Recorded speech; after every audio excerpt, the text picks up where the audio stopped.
तो चलिए साथियों शुरू करते हैं हम कि उत्तर प्रदेश की शिक्षा, संस्कृति और सामाजिक प्रथाओं के संबंध में जो विशिष्ट जानकारी है, इनसे संबंधित जो भी प्रीवियस क्वेश्चन आए। तो आज का हमारा साथियों पहला क्वेश्चन रहेगा कि अन्य राज्यों की तुलना में उत्तर प्रदेश में सबसे बड़ी शहरी प्रणाली है। Town and country planning department Uttar Pradesh 2017 के मुताबिक उत्तर प्रदेश में कितनी नगर पालिकाएँ हैं। तो साथियों ये क्वेश्चन पूछा गया था यूपीएसआई में से, SI/ASI जो 2018 में हुआ था उसमें पूछा गया था। लेकिन कह सकते हैं तो उस समय जो हमारे यहाँ उत्तर प्रदेश में 2017 के अकॉर्डिंग हम बात करें कि कितनी नगर पालिकाएँ थीं, इतना ये पूछा गया था, है ना। तो उस समय जो नगर पालिकाओं की संख्या थी वो 630 नगर पालिकाएँ थीं। कितनी? 630। लेकिन अब हम वर्तमान परिप्रेक्ष्य में यदि हम बात करते हैं तो कह सकते हैं कि हमारे उत्तर प्रदेश में जो नगर पालिकाएँ हैं तो जैसे हाँ, अब जैसे यहाँ पे दिया है कि कितने ज़िले हैं। हाँ, तो मंडल कितने हैं? 18 हैं, है ना। ज़िले कितने हैं? 75 हैं। और तहसील की बात करें तो साथियों हमारे उत्तर प्रदेश में 351 तहसीलें कितनी हैं? 351, 351 तहसीलें हो जाएंगी। और कह सकते हैं नगर पंचायत कितनी हैं? तो 517 नगर पंचायत हैं। कितनी? 517 नगर पंचायत हो जाएंगे। 17 नगर निगम हो जाएंगे। तो यहाँ पे 517 कितने नगर पंचायत हैं? ये लेटेस्ट डाटा है साथियों, 517 नगर पंचायत। और नगर पालिका की बात करें तो साथियों 200 नगर पालिकाएँ हैं। कितनी हैं? 200 नगर पालिकाएँ हैं हमारे उत्तर प्रदेश में। ठीक है, तो ये सब याद रखना है। अगला साथी जो हमारा क्वेश्चन है वो ये है कि यदि डेवलपर्स एकीकृत आवास आकलन के लिए ग्रीन रेटिंग के अनुसार पर्यावरण अनुकूल इमारतों का निर्माण करते हैं तो यूपी सरकार द्वारा इनाम के तौर पर फ्लोर एरिया रेशियो का कितना प्रतिशत दिया जाएगा। साथियों उस समय का ये करंट का क्वेश्चन साथियों तो ये 5% था। कितना था? 5%। ये UPSI/ASI में पूछा गया है। ठीक है, अगला क्वेश्चन है कि उत्तर प्रदेश में संपूर्णानंद डॉक्टर संपूर्णानंद संस्कृत विश्वविद्यालय कहाँ पर है साथियों। तो ये अच्छा क्वेश्चन है, ये बनारस में है साथियों। कहाँ पर? लॉर्ड कॉर्नवालिस ने इसकी स्थापना की थी और A.N. झा इसके जो है वो पहले कुलपति रहे हैं। तो कह सकते हैं यहाँ पे जैसे दिया है कि डॉक्टर संपूर्णानंद संस्कृत विश्वविद्यालय जो है ये उत्तर प्रदेश के बनारस ज़िले में है साथियों। और स्थापना 1791 में लॉर्ड कॉर्नवालिस ने की। किसने की? लॉर्ड कॉर्नवालिस ने की। और कह सकते हैं कि यह बनारस ज़िले का पहला महाविद्यालय भी है और इसके प्रथम जो कुलपति थे वो A.N. झा थे। याद रखना है, स्थापना कॉर्नवालिस है ना, और पहले कुलपति A.N. झा थे। अगला साथियों क्वेश्चन है उत्तर प्रदेश का चरकुला क्या है। ये साथियों अभी आरओ में भी पूछा गया था। ठीक है, तो साथियों मैं आपको बता दूं चरकुला जो है ये ब्रज क्षेत्र में महिलाओं के द्वारा किया जाता है। कहाँ पर? ब्रज क्षेत्र जो है साथियों, यहाँ पर जो महिलाएं होती हैं, एक जो बैलगाड़ी का पहिया होता है साथियों, ठीक है, उसमें कह सकते हैं उस बैलगाड़ी के पहिए पर 108 जलते हुए दीपक को रखकर सर पर रखकर नृत्य करती हैं। तो चरकुला कहाँ का है? महिलाओं, बुंदेल उसका ब्रज क्षेत्र का है, महिलाओं के द्वारा किया जाता है साथियों। तो ब्रज क्षेत्र का पारंपरिक लोक नृत्य है ये। अच्छा क्वेश्चन है। और कह सकते हैं यहीं बरसाने में लठमार होली भी होती है। तो बरसाना में कौन सी? लठमार होली भी है साथियों, बरसाना।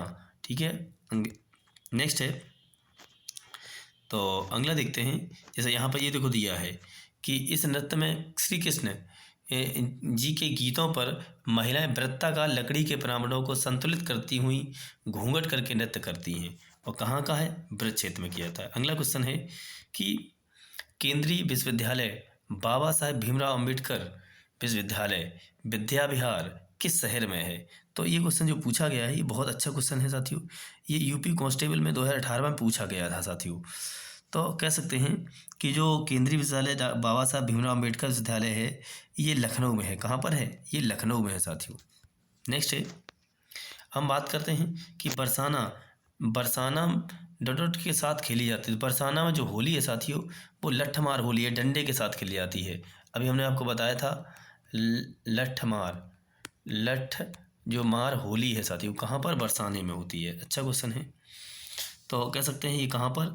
डंडे से लठमार होली पूरे विश्व में, और यह फाल्गुन मास की शुक्ल पक्ष की नवमी को होता है। कहाँ पर? बरसाने मथुरा में।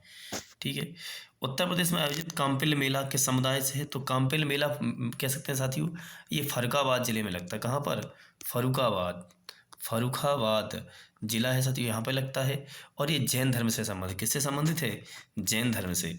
तो कह सकते हैं कि उत्तर प्रदेश में आयोजित जैन समुदाय संबंधित फर्रुखाबाद जिले में काम्पिल नामक स्थान पर प्रतिवर्ष किया जाता है। और काम्पिल जो स्थान है वो हिंदू और जैन धर्म से संबंधित प्रसिद्ध तीर्थ स्थान भी है। तो कभी पूछ रहे कि काम्पिल किन दो धर्म से संबंधित, तो हिंदू और जैन से है। अगला क्वेश्चन है कि उद्घाटन के बाद लखनऊ के एकाना क्रिकेट स्टेडियम में खेला गया पहला अंतर्राष्ट्रीय क्रिकेट मैच भारत और वेस्ट इंडीज के बीच खेला, किसके? भारत और वेस्ट इंडीज के बीच। और एक T20 मैच था, उस समय के करंट का क्वेश्चन है साथियों। नेक्स्ट है, क्वेश्चन दे रहे हैं कि मदन मोहन मालवीय प्रौद्योगिकी विश्वविद्यालय कहाँ पर है? तो साथियों जो मदन मोहन मालवीय प्रौद्योगिकी विश्वविद्यालय की यदि हम बात करते हैं तो ये जो है ये गोरखपुर में है साथियों। कहाँ पर है? गोरखपुर में है। अच्छा क्वेश्चन है साथियों। तो कह सकते हैं कि गोरखपुर जिले में इसकी स्थापना 1962 में हुई थी। और 1 दिसंबर 2013 के पहले इसका नाम मदन मोहन मालवीय इंजीनियरिंग कॉलेज था। उसके बाद इसका नाम क्या कर दिया गया? मदन मोहन मालवीय प्रौद्योगिकी विश्वविद्यालय कर दिया गया है। अगला जो क्वेश्चन है वो ये है, माघ मेला किस दिन शुरू होता है? तो माघ मेला मकर संक्रांति के दिन होता है। कब? माघ मेला। ठीक है। और कह सकते हैं कि कुंभ मेला, तो कुंभ मेला जो है कुंभ, ठीक है, कुंभ, तो ये 12 वर्ष में साथियों जिसे अब महाकुंभ कहा जाता है। अब इसे क्या क्या क्या कहते हैं? महाकुंभ कहते हैं। 12 वर्ष में ये लगता है। ठीक है। और कुंभ मेले की शुरुआत जो है साथियों वो सम्राट हर्षवर्धन से होती है। और 4 जगह पे कुंभ मेला लगता है। ठीक है। उज्जैन, उज्जैन, उज्जैन, नासिक, नासिक, हरिद्वार, हरिद्वार और प्रयागराज, और प्रयागराज। उज्जैन में क्षिप्रा नदी हो जाएगी, क्षिप्रा। नासिक में गोदावरी हो जाएगी, गोदावरी। हरिद्वार में कैसे जो गंगा यमुना है, ठीक है, हरिद्वार में गंगा कहेंगे, हरिद्वार में क्या? गंगा। और प्रयागराज में गंगा यमुना का जो संगम है, ठीक है, संगम कह देंगे। ये 4 जगह हैं। तो साथियों जो माघ मेला प्रयागराज में हर वर्ष माघ महीने में या जनवरी में लगता है। शुरुआत माघ महीने से मकर संक्रांति के दिन होती है। यहाँ पर हर 6 वर्ष पर अर्धकुंभ और प्रत्येक 12 वर्ष पर महाकुंभ लगता है। ठीक। नेक्स्ट है संत कबीर नगर। संत कबीर का जन्म और पालन पोषण किस शहर में हुआ था? तो साथियों आपको पता होगा कि बनारस में लहर तारा नामक तालाब के पास इनको एक विधवा ब्राह्मणी छोड़ के आई थी, तो उन्हीं के घर से बनारस में जन्म होता है। ये आपने पढ़ा भी होगा, है ना। और जो नीरू और नीमा नामक जो दुल्हा दंपत्ति थे, जुल्हा दंपत्ति, उन लोगों ने इनका पालन पोषण किया था, है ना। तो कह सकते हैं कबीर का जन्म जो है साथियों वो 1398 में बनारस में हुआ था। और विवादास्पद भी है ये। एक विधवा ब्राह्मणी के गर्भ से लोकश्रुतियों के अनुसार हुआ था। इनका पालन पोषण नीरू और नीमा जुल्हा क्या हुआ? कबीर की वाणी का संग्रह बीजक के नाम से प्रसिद्ध है। ये अच्छा क्वेश्चन है। और इनकी भाषा पूछे तो पंचमेल खिचड़ी या सदुक्कड़ी बोलते हैं। क्या बोलते हैं? पंचमेल खिचड़ी या सदुक्कड़ी। कबीर जो है किसके समकालीन? तो सिकंदर लोधी के समकालीन। अच्छा क्वेश्चन है साथियों, इंपॉर्टेंट, वेरी इंपॉर्टेंट। ठीक है। मृत्यु 1518 में मगहर में हुई। मगहर साथियों उस समय कह सकते हैं एक प्रथा प्रचलित थी कि जिसकी मृत्यु काशी में होती है वो स्वर्ग जाता है, और जिसकी मृत्यु मगहर में होती है वो नरक जाता है। तो इस प्रथा का खंडन करने के लिए कबीरदास अपने जीवन के अंतिम दिनों में मगहर चले गए थे। और मगहर संत कबीर नगर जिले में पड़ता है साथियों। नेक्स्ट है, ठीक है, याद रखना है। अगला क्वेश्चन है जैसे यहाँ पे दिया है, हाँ, लखनऊ घराने की नींव उस्ताद द्वारा रखी गई थी। अच्छा क्वेश्चन। तो बादशाह खान के द्वारा, किसके द्वारा? बादशाह खान के द्वारा रखी गई थी। तो कह सकते हैं जो बादशाह खान किससे लखनऊ घराने की नींव रखी। और लखनऊ घराना भारत के प्रसिद्ध शास्त्रीय नृत्य शैली के नृत्य कत्थक तथा गायकी संबंधी घरानों में से एक है।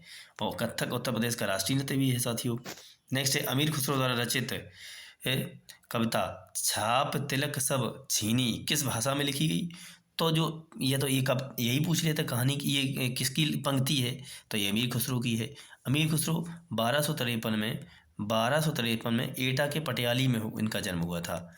एटा के पटियाली में इनका जन्म हुआ था। लेकिन अब ये कासगंज जिले में पड़ता है। अब कहाँ है? तो अब वर्तमान में जो पटियाली है वो कासगंज में है। ठीक है। तो कह सकते हैं इन्होंने छाप तिलक सब छीनी ये ब्रज भाषा में लिखी। इसमें लिखी ब्रज भाषा में। अच्छा क्वेश्चन है, तो याद रखना है। ठीक है। इन्हें हिंदी खड़ी बोली का जनक भी कहते हैं। ठीक है। तबला एवं सितार का आविष्कार भी किया था इन्होंने। ठीक है। नेक्स्ट है, हाँ, और हाँ, खड़ी बोली का आविष्कार किया। सर्वप्रथम हिंदू या हिंदी शब्द का प्रयोग इन्हीं के साहित्य में मिलता है। नेक्स्ट है कि उत्तर प्रदेश के ज़िले में पीतल नगरी, तो पीतल नगरी मुरादाबाद को कहते हैं। किसे कहते हैं? मुरादाबाद को कहते हैं। ठीक है। और पीतल की जो साथियों कह सकते हैं जो घंटियाँ वगैरह हैं वो मथुरा में बनती हैं, याद रखना है। ठीक है। और जैसे यहाँ पे हाँ, मुरादाबाद पीतल नगरी के नाम से जाना जाता है। किसके नाम से? पीतल नगरी के नाम से। ठीक है। यह जिला रामगंगा नदी के तट पर स्थित है। ठीक है। मुरादाबाद पीतल के काम प्रसिद्ध है। यह दुनिया भर में हस्तशिल्प उद्योग में खुद के लिए जगह बनाया है। आधुनिक कारीगरों द्वारा बनाए गए आधुनिक आकर्षक कलात्मक पीतल के बर्तन, गहने, ट्रॉफियाँ मुख्य शिल्प हैं। आकर्षक पीतल के बर्तन संयुक्त राज्य अमेरिका, ब्रिटेन, है ना, कनाडा, जर्मनी, इन सब देशों में जाते हैं साथियों, है ना। और इस प्रकार इसे ब्रास सिटी या पीतल नगरी कहते हैं। अगला क्वेश्चन है कि कौन सा कथक घराना उस नृत्य शैली के आध्यात्मिक पहलुओं पर अधिक ध्यान देता है? ठीक है। तो ये पूछा गया, तो कौन सा कथक घराना है जो उस नृत्य शैली के आध्यात्मिक पहलुओं पर अधिक ध्यान देता है? तो बनारस घराना उस नृत्य शैली का आध्यात्मिक पहलुओं पर ज़्यादा ध्यान देता है। ठीक है। अब जैसे कह सकते हैं कि जयपुर घराना युद्ध शैली एवं आक्रामकता का प्रदर्शन करता है। लखनऊ घराना संस्कृति, रोमांस, लोकाचार व श्रृंगार प्रधान है। जबकि जो बनारस घराना है ये आध्यात्मिक पहलुओं पर अत्यधिक केंद्रित है। तो यही पूछा गया था कि आध्यात्मिक पहलुओं पर कौन है। तो साथियों जो आध्यात्मिक पहलू हैं उन पर कौन? बनारस घराना हो जाएगा। ठीक है। नेक्स्ट है कि फिरोजाबाद में 200 वर्षों से भी अधिक समय से किसका उत्पादन किया जा रहा है? तो साथियों फिरोजाबाद कांच की चूड़ियों के लिए प्रसिद्ध है। पता होगा सबको, यमुना नदी किनारे पर बसा हुआ है फिरोजाबाद, है ना।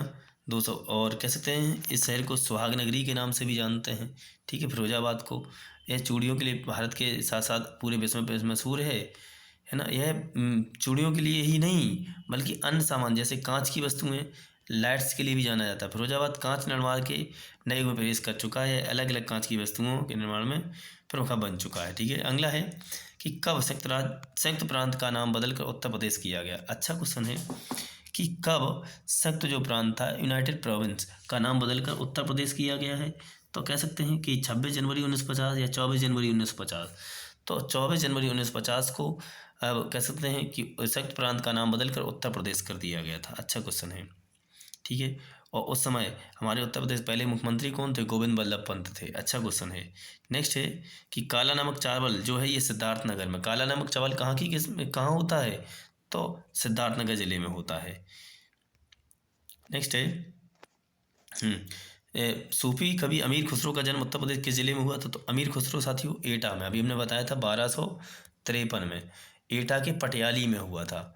पटियाली। लेकिन अब ये जो पटियाली जगह है साथियों, अब जो पटियाली है ये कहाँ पर है? ये कासगंज में है। कहाँ पर है? कासगंज जिले में अब पटियाली पड़ता है, याद रखना है। ठीक है। नेक्स्ट है हाँ, इन्हें तबला और खड़ी बोली का आविष्कारक कहते हैं, हमने आपको बताया दिया था, है ना। नेक्स्ट है अगला क्वेश्चन ये दे रहे हैं कि बहू बेगम का मकबरा किस जिले में है? तो साथियों अयोध्या में है। कहाँ पर है? अयोध्या। मतलब उस समय फैजाबाद ऑप्शन में दिया था लेकिन अयोध्या कहेंगे। ठीक है। अयोध्या। और अयोध्या में जो अंतर्राष्ट्रीय हवाई अड्डा बना है साथियों उसका नाम कह सकते हैं मर्यादा पुरुषोत्तम अंतर्राष्ट्रीय हवाई अड्डा था, लेकिन इसका नाम बदल कर अब महर्षि वाल्मीकि, तो महर्षि वाल्मीकि अंतर्राष्ट्रीय हवाई अड्डा कर दिया गया अयोध्या में, याद रखना है। तो बहू बेगम का मकबरा कहाँ है? अयोध्या में है। नेक्स्ट है कि हाँ इसका निर्माण शुजाउद्दौला ने अपनी प्रिय बेगम अंजुम जोहरा बानो उर्फ बहू बेगम की याद में बनवाया। किसने? शुजाउद्दौला ने बनाया। अवध का नवाब था शुजाउद्दौला, उसने बनवाया था, है ना। नेक्स्ट है कि निम्नलिखित में से किस प्रसिद्ध भारतीय शास्त्रीय गायिका को उसके शिष्यों द्वारा प्यार से अप्पा जी बुलाया जाता? तो गिरजा देवी को उनके शिष्य अप्पा जी कहते थे। क्या कहते थे? अप्पा जी कहते थे। और जो ये गिरजा देवी हैं बनारस घराने से संबंध रखती थीं, और ये क्या थी? ये प्रसिद्ध ठुमरी गायिका थीं। ठीक है। बनारस घराना ठुमरी गायिका अप्पा जी, गिरजा देवी। नेक्स्ट है कि उत्तर प्रदेश के वर्तमान मुख्यमंत्री योगी आदित्यनाथ किस संप्रदाय से हैं? तो साथियों जो योगी आदित्यनाथ जी हैं ये उत्तर प्रदेश के जो हैं ये नाथ संप्रदाय से हैं। और कह सकते हैं नाथ संप्रदाय की जो स्थापना है वो 10वीं शताब्दी में, कब? 10वीं शताब्दी में कह सकते हैं इसकी स्थापना की यदि हम बात करें तो स्थापना मत्स्येंद्रनाथ, किसने? मच्छंद्रनाथ कह सकते हैं या मत्स्येंद्रनाथ,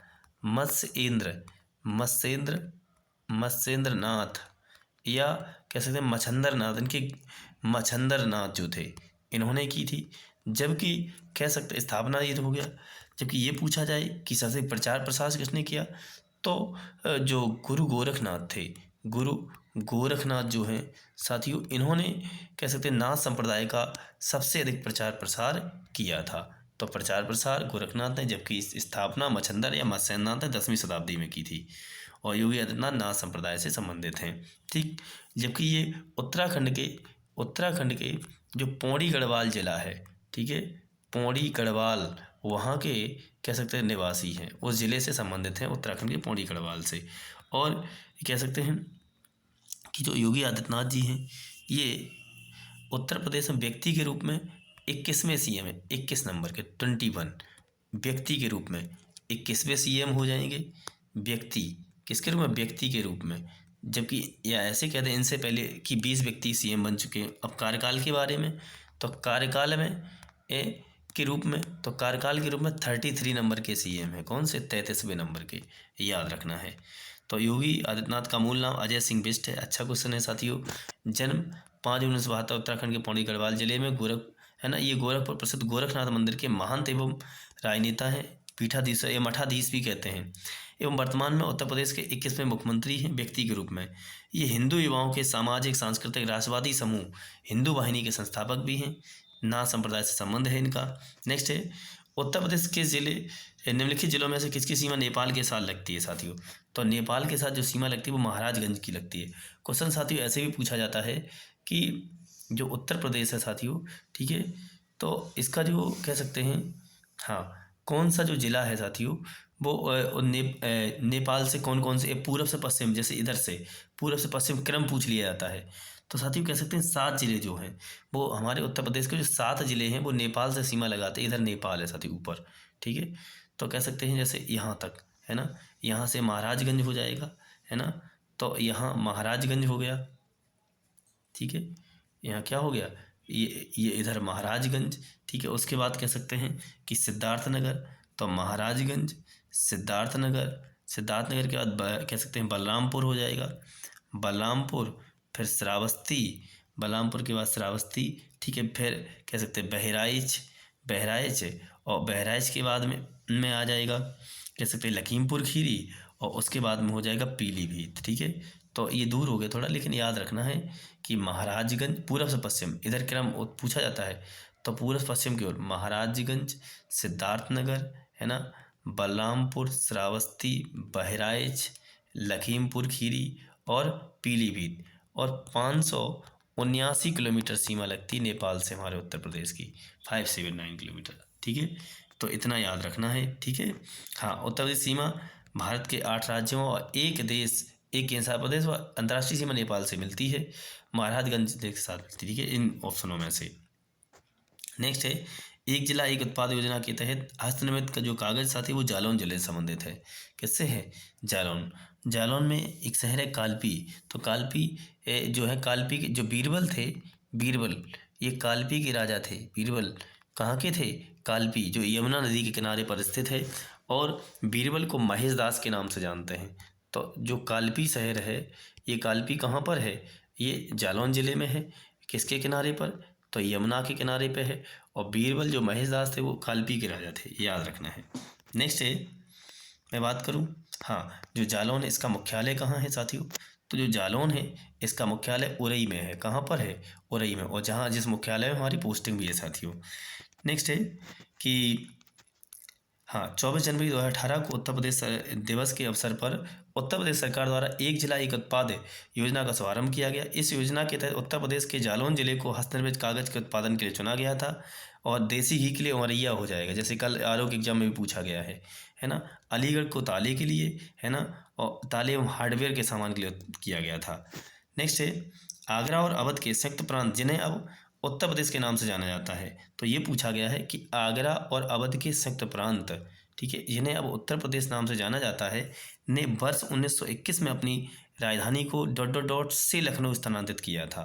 तो कह सकते हैं प्रयागराज से, किससे, इलाहाबाद से, है ना। लेकिन कहेंगे ये कब से कब तक हुआ, तो बात है 1836 की।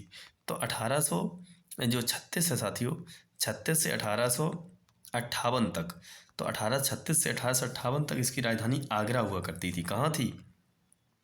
आगरा। ठीक। अब उसके बाद हम बात करें कि 1858 के बाद, तो 1858 से 1921 तक प्रयागराज रही। तो 1858 से 1921 तक, ठीक है, 58 से 19 तक, 1921 तक ये कहाँ हो गई? ये हो गई प्रयागराज। फिर कह सकते हैं प्रयाग 1921 में आंशिक रूप से 1921 में आंशिक रूप से लखनऊ बन गई। ठीक है, लेकिन फिर 1900 कह सकते हैं 35 में पूर्ण रूप से 1935 में पूर्ण रूप से लखनऊ इसकी राजधानी बन जाती है। तो समझ में आया होगा कि कब से, तो 1836 से 1858 तक ये कहाँ थी? ये थी आगरा में। ठीक है, आगरा रही। उसके बाद 1858 से 1921, कब तक? 1921 तक ये रही प्रयागराज। ठीक, प्रयागराज के बाद फिर 1921 से 35 तक, 1921 से 1935 तक ये आंशिक रूप से लखनऊ रही, लखनऊ। ठीक है, लेकिन कह सकते हैं कि 1935 में पूर्ण रूप से उत्तर प्रदेश की राजधानी लखनऊ हो जाती है। तो ये हो गई पूर्ण रूप से। ठीक है, तो ये इतना हमने आपको बता दिया। ठीक है साथियों, तो आज की क्लास में हमारा इतना ही क्वेश्चन रहेंगे। मिलते हैं एक और नई बेहतरीन क्लास में। आप लोग लगे रहें, अपनी तैयारी को अच्छे से करते रहें। जय हिंद, जय भारत। तो चलिए साथियों, शुरू करते हैं। आज का जो हमारा पहला क्वेश्चन है वो ये हो जाएगा कि गौतम बुद्ध की माँ देवदह राज्य के शासक परिवार से थीं या संबंधित थीं, जो अब उत्तर प्रदेश के किस जिले में संबंध है? तो बस्ती जिले में। साथियों, आपको पता होगा कि कोली गणराज्य जो था उससे संबंधित थी गौतम बुद्ध की माँ, है ना, जिसे महामाया, माया देवी कहते हैं। तो इनकी माँ का नाम महामाया था। देवदह राज की कोली वंश की शासकीय परिवार से थीं या कोली गणराज्य की कन्या थीं। और वर्तमान समय में जो देवदह राज्य है वो बस्ती जिले में है। कोली गणराज्य पूर्वी उत्तर प्रदेश और नेपाल की सीमा पर स्थित बुद्धकालीन गणराज्य था। नेक्स्ट है कि वाल्मीकि का आश्रम ब्रह्मवर्त में था, जो कहाँ है? तो ब्रह्मवर्त बिठूर में है। और बिठूर कहाँ है? कानपुर गंगा के किनारे। कानपुर में गंगा के किनारे। कहाँ पर? गंगा, है ना, याद रखना कानपुर। और जो कानपुर है गंगा के दाएं किनारे पे। कहाँ?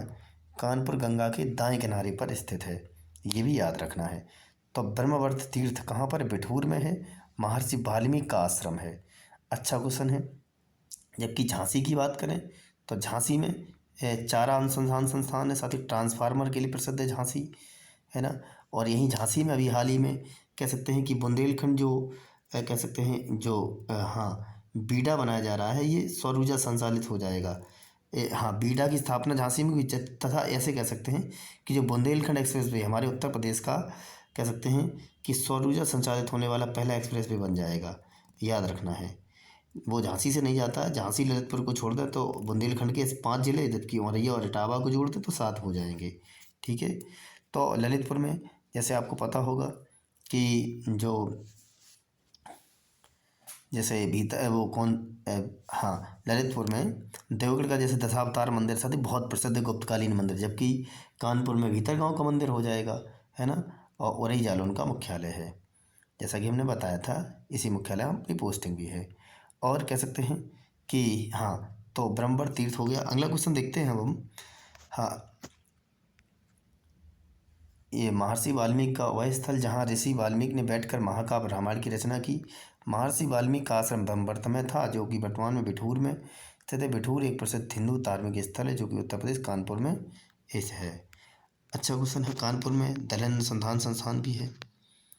नेक्स्ट है कि 1 जनवरी 1845 को उत्तर प्रदेश ने डॉट डॉट डॉट नामक पहला हिंदी समाचार पत्र निकाला, जिसे गोविंद रघुनाथ ने संपादित किया था। अच्छा क्वेश्चन है।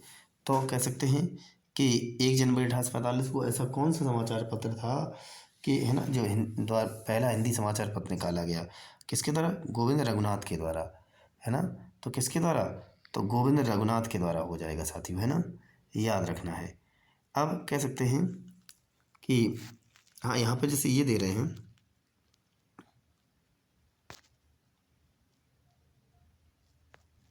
देख लेते हैं साथियों। अभी हाँ, निकाल रहे हैं उसको। हाँ, जैसे ये देखो दिया है इन्होंने कि 1 जनवरी को, तो हमने इसको बताया आपको, ठीक है, याद रखना है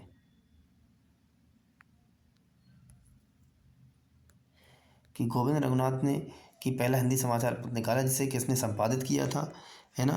तो इन्होंने गोविंद रघुनाथ ने, या सरस्वती समाचार है, या बनारस अखबार है, या ये पूछा गया है कि जो यहाँ पे दिया है हंस या जागरण। तो साथियों कह सकते हैं कि जो हिंदी समाचार पत्र इसमें दिया है बनारस अखबार। तो 1 जनवरी 1845 को उत्तर प्रदेश राज्य से बनारस अखबार नामक पहला हिंदी समाचार पत्र निकाला, जिसको गोविंद रघुनाथ ने संपादित किया था। अखबार के संपादक या संचालक राजा शिवप्रसाद सितारे हिंद थे। अच्छा क्वेश्चन है। डायरेक्टर की बात कर रहे हैं। हिंदी का प्रथम समाचार पत्र बात करें तो उदंत मार्तंड था। अच्छा क्वेश्चन है। और ये कानपुर से जुगल किशोर ने चलाया था। कब? 30 मई 1826 को। तो ये कहाँ से? कानपुर से। किसने? नहीं, कानपुर के रहने वाले थे जुगल किशोर जो हैं साथियों, लेकिन इन्होंने कलकत्ता में उदंत मार्तंड चलाया था 30 मई 1826 को। इसीलिए 30 मई को प्रतिवर्ष हिंदी पत्रकारिता दिवस भी मनाया जाता है। अच्छा क्वेश्चन है। जबकि अंग्रेजी का प्रथम समाचार पत्र तो 1780 में साथियों, 1780 में जे ए हिक्की के द्वारा द बंगाल गजट चलाया गया था। ठीक है, द बंगाल गजट। ठीक है, तो ये अंग्रेजी का प्रथम समाचार पत्र था, 1780 में चलाया गया था। किसके द्वारा साथियों? तो जेम्स ऑगस्टस हिक्की द्वारा। नेक्स्ट है कि भेद कुंड, है ना, जो भेड़ कुंड या भेड़ कुंड, जहाँ अर्जुन ने द्रौपदी से शादी करने के लिए मछलियों को निशाना बनाया था, उत्तर प्रदेश में डोट है। तो कहाँ? फर्रुखाबाद में साथियों। कहाँ पर है? फर्रुखाबाद में, याद रखना है। नेक्स्ट है मृदा जिसमें मुख्य रूप से पोटास की कमी है, उत्तर प्रदेश डोट के जिलों में है। तो जौनपुर जो हो जाएगा इसमें, जौनपुर को जैसे पूर का सिराज या सिराज हिंद भी कहते हैं, है ना, याद रखना है। तो पोटास की कमी होती। तो देखें और कौन कौन से, जैसे मृदा पृथ्वी की ऊपरी सतह पर पाई जाने वाली असंगठित पदार्थों की ऊपरी परत है जो चट्टानों के विखंडन अथवा वनस्पतियों के अवसादों के मिश्रण से बनती है। उत्तर प्रदेश के जौनपुर हुआ, आजमगढ़, मऊ जनपद की मिट्टियों में पोटास की कमी पाई जाती है। कौन कौन? आजमगढ़, जौनपुर, मऊ। नेक्स्ट है उत्तर प्रदेश का निम्नलिखित में से कौन सा जिला बुंदेलखंड का हिस्सा है? तो साथियों अभी हमने बताया भी था कि बुंदेलखंड में 7 जिले हैं। कितने हैं? तो ये महोबा है साथियों, बुंदेलखंड के अंतर्गत आ जाएगा। जैसे मैं आपको बताऊं कि जो बुंदेलखंड में जो वो ज़िले हैं हमारे उत्तर प्रदेश के, ठीक है, तो उनकी हम चर्चा जैसे कर लेते हैं। जैसे इधर जालौन, झांसी, है ना, ललितपुर हो जाएगा। जालौन, झांसी, ललितपुर, महोबा, बांदा, चित्रकूट और यहाँ हमीरपुर। ठीक है, तो जालौन, झांसी, ललितपुर, महोबा, बांदा, चित्रकूट और हमीरपुर 7 जिले हैं। तो इसमें ऑप्शन में महोबा दिया है, याद रखना है। नेक्स्ट है चंद्रप्रभा वन्यजीव विहार चंदौली में साथियों, है ना। तो कह सकते हैं जैसे यहाँ पे दिया है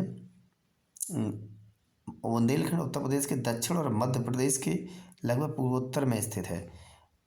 उत्तर प्रदेश का जिला महोबा बुंदेलखंड जिले के अंतर्गत आता है। बुंदेलखंड भारत के उस भूखंड का नाम है जिसके उत्तर में यमुना नदी, दक्षिण में विंध्याचल पर्वत, पूर्व में टोंस नदी तथा पश्चिम में बेतवा नदी स्थित है, याद रखना है। नेक्स्ट है अशोक स्तंभ में उत्कीर्ण हुए शेर का मुख जिसे भारत सरकार द्वारा राष्ट्रीय प्रतीक के रूप में अपनाया गया, ये कहाँ से लिया गया? तो सारनाथ से लिया। कहाँ से लिया गया? इस स्तंभ पर 4 शेर हैं लेकिन 3 दिखाई देते हैं। ठीक है, याद रखना है। तो सारनाथ में अशोक ने जो स्तंभ बनवाया था उसके शीर्ष भाग को सिंह चतुर्भुज कहते हैं। इस मूर्ति में 4 भारतीय सिंह पीठ से पीठ सटाए खड़े हुए हैं। सारनाथ स्तंभ का यह शीर्ष भाग वर्तमान समय में सारनाथ के संग्रहालय में रखा हुआ है। यह सिंह चतुर्भुज शीर्ष स्तंभ ही भारत सरकार द्वारा राष्ट्रीय प्रतीक के रूप में अपनाया गया है। अच्छा क्वेश्चन। नेक्स्ट है कि चंदेल शासन के दौरान उत्तर प्रदेश का निम्नलिखित में से कौन सा क्षेत्र जेजाग भुक्ति या जय होटी के नाम से? तो जेजाग भुक्ति के चंदेल पड़ा होगा। तो बुंदेलखंड का प्राचीन नाम है जेजाग भुक्ति। पूछा जाता है कि किसका? तो बुंदेलखंड का क्या है पुराना नाम? जेजाग भुक्ति। और जैसे कह सकते हैं कि चेदी एक महाजनपद था, है ना, चेदी। तो यह शक्तिमती जिसकी राजधानी थी वो बुंदेलखंड के अंतर्गत आता। कौन सा? चेदी महाजनपद। तो चेदी महाजनपद जिसकी राजधानी शक्तिमती थी या सोत्थीमती भी बोल देते हैं, शक्तिमती। अच्छा क्वेश्चन है। तो कह सकते हैं जीजा भुगती किसका नाम है? बुंदेलखंड का। नेक्स्ट है उत्तर प्रदेश में, उत्तर प्रदेश महिलाओं से संबंधित पहली पत्रिका 1874 में प्रकाशित करने का भी श्रेय जाता है, जिसके संपादक भारतेंदु हरिश्चंद्र थे। ठीक है, तो महिलाओं से संबंधित जो पहली पत्रिका है, बालबोधिनी या सरस्वती, सितारे हिंद या उदंतमार्तन। तो साथियों महिलाओं से संबंधित हो जाएगी बालबोधिनी। कौन सी? बालबोधिनी पत्रिका, है ना। तो भारतेंदु हरिश्चंद्र जो हैं आधुनिक हिंदी साहित्य के जनक भी कहे जाते हैं। इन्होंने जनवरी 1874 में बालबोधिनी पत्रिका का प्रकाशन किया। कब? 1874 में, जनवरी में। और यह पत्रिका महिलाओं से संबंधित थी। यह हिंदी मासिक पत्रिका बनारस से प्रकाशित होती थी, अतः ऐसे महिलाओं से संबंधित उत्तर प्रदेश की पहली पत्रिका का दर्जा प्राप्त है। नेक्स्ट है प्रसिद्ध सितार वादक नवाब इनायत खां किस जिले से संबंधित है? तो इटावा जिले से संबंधित। कौन? नवाब इनायत खां, याद रखना। कहाँ से? इटावा से। अच्छा क्वेश्चन। तो प्रसिद्ध सितार वादक अब कभी कभी ऐसे पूछ ले कि नवाब इनायत खां का संबंध किस वाद्य यंत्र से है? तो सितार वादक थे ये। ठीक है, पंडित रविशंकर सितार वादक हैं जैसे, है ना। तो जन्म 1894 में उत्तर प्रदेश में हुआ। ये भारत के सबसे प्रभावशाली सितार वादकों में से एक थे। ये प्रसिद्ध सितार वादक उस्ताद विलायत खां के पिता थे। तो विलायत खां के पिता थे। ठीक, कौन? कह सकते हैं नवाब इनायत खां। नवाब इनायत खां उत्तर प्रदेश के इटावा से संबंधित। इनकी मृत्यु 1938 में कोलकाता में हुई थी। नेक्स्ट है हम देखते हैं यहाँ पे, हाँ, जैसे ये दिया है कि छठवीं शताब्दी बीसी के दौरान, छठी सदी बीसी के दौरान उत्तर प्रदेश के किन इन क्षेत्रों को चेदी कहा जाता है? जैसे अभी हमने बताया भी था। तो चेदी बुंदेलखंड का नाम था। इसकी राजधानी उस समय शक्तिमती थी। क्या थी? शक्तिमती। और कह सकते हैं जो छठवीं शताब्दी में, सदी में, ईसा पूर्व में, है ना, तो कुल 16 महाजनपदों में से जो 8 महाजनपद थे वो अपने उत्तर प्रदेश से संबंधित हैं। कहाँ से? उत्तर प्रदेश से। ठीक है, तो यहाँ दिया है जैसे कि बौद्ध ग्रंथ अंगुत्तर निकाय, तो बौद्ध ग्रंथ अंगुत्तर निकाय, जबकि जैन ग्रंथ भगवती सूत्र। तो जैन ग्रंथ कौन सा? जैन ग्रंथ हो जाएगा भगवती सूत्र। जैन ग्रंथ भगवती सूत्र, ये भी याद रखना है। ठीक है, भगवती सूत्र। इनमें 16 महाजनपदों का उल्लेख मिलता है। ठीक है, तो कितने? 16 महाजनपदों का उल्लेख मिलता है, याद रखना है। ठीक है, अब क्वेश्चन ये है कि हाँ, कि उस समय हमारे उत्तर प्रदेश में कितने थे? तो उन 16 में से जो 8 थे वो हमारे उत्तर प्रदेश संबंधित थे। वो कौन कौन से थे उनको हम देख लेते एक बार। ठीक है, जैसे काशी, तो काशी की राजधानी उस समय क्या थी? बनारस या वाराणसी थी। तो वाराणसी के आसपास के जो ज़िले हैं, वत्स की राजधानी कौशाम्बी थी। ठीक है, कौशल की श्रावस्ती, मल्ल कुशीनारा, चेदी शक्तिमती जो बुंदेलखंड के आसपास का क्षेत्र था, यही पूछा गया है। और कंबोज हाटक थी। कंबोज की राजधानी हाटक जो राजौरी हजारा के आसपास का। सूरसेन मथुरा के आसपास, है ना। पांचाल, है ना, तो पांचाल की राजधानी यही क्षेत्र बरेली बताई, वो जो फरकाबाद वाला क्षेत्र है वो इसके अंतर्गत आता था। अगला है राजा हर्षवर्धन ने डॉट डॉट में भद्र विहार नामक ज्ञान के एक वृत्त केंद्र की स्थापना की।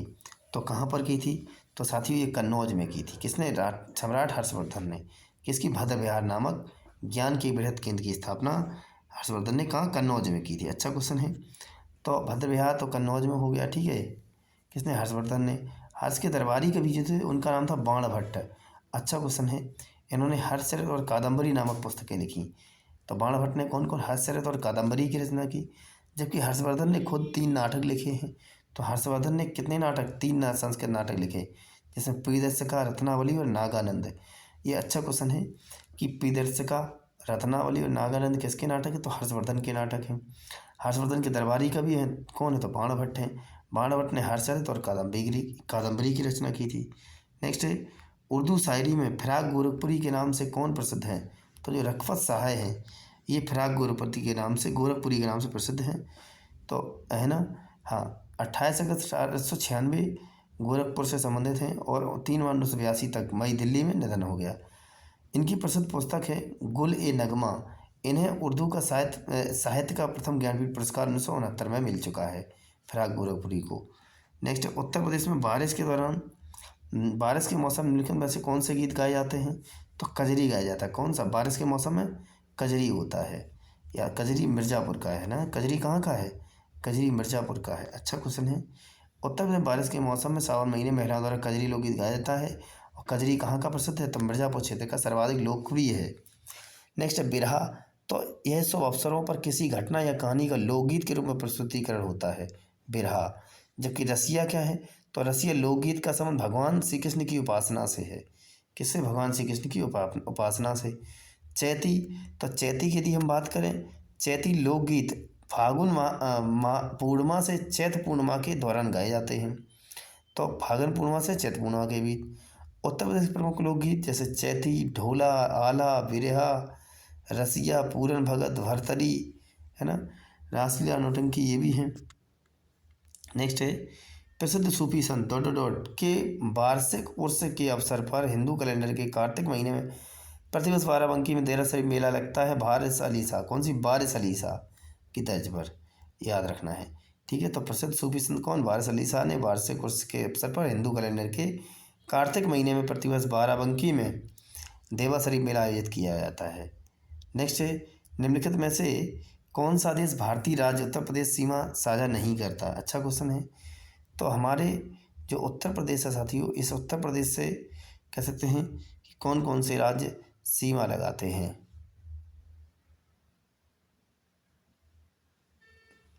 जैसे हमने आपको बताया कि जो चीन, तो चीन तो नहीं लगाता है, नेपाल लगाता था। कौन?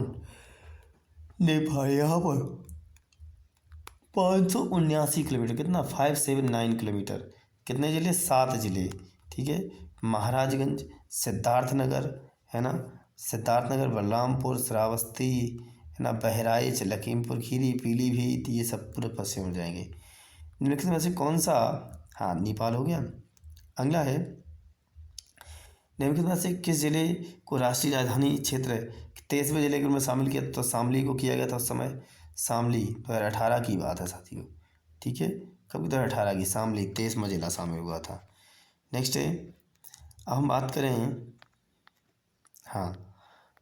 क्वेश्चन नंबर है 43। गुलाबी गैंग की संस्थापक उत्तर प्रदेश एवं मध्य प्रदेश में स्थित सामाजिक संगठन है जो महिला कल्याण एवं सशक्तिकरण हेतु कार्य करता है। कौन? संपत पाल देवी। नेक्स्ट है कि गुलाबी गैंग की संस्थापक भी हैं ये। मुरादाबाद डॉट डॉट डॉट के कार्य हेतु प्रसिद्ध है। तो मेरा कितने की? पीतल के लिए प्रसिद्ध है। किसके लिए? पीतल। अगला है कि मुरादाबाद पीतल और कलई के बर्तन नक्काशी, फरीदाबाद कांच उद्योग, कन्नौज इत्र और सुगंधित तेल, रामपुर चाकू उद्योग, लखनऊ लकड़ी के खिलौने औषधि निर्माण।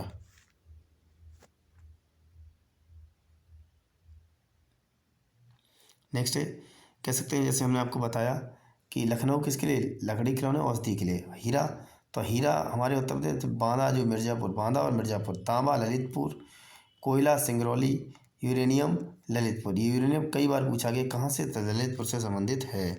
तांबा कहाँ से? ललितपुर से। हीरा बांदा और मिर्ज़ापुर से, जबकि कोयला सिंगरौली।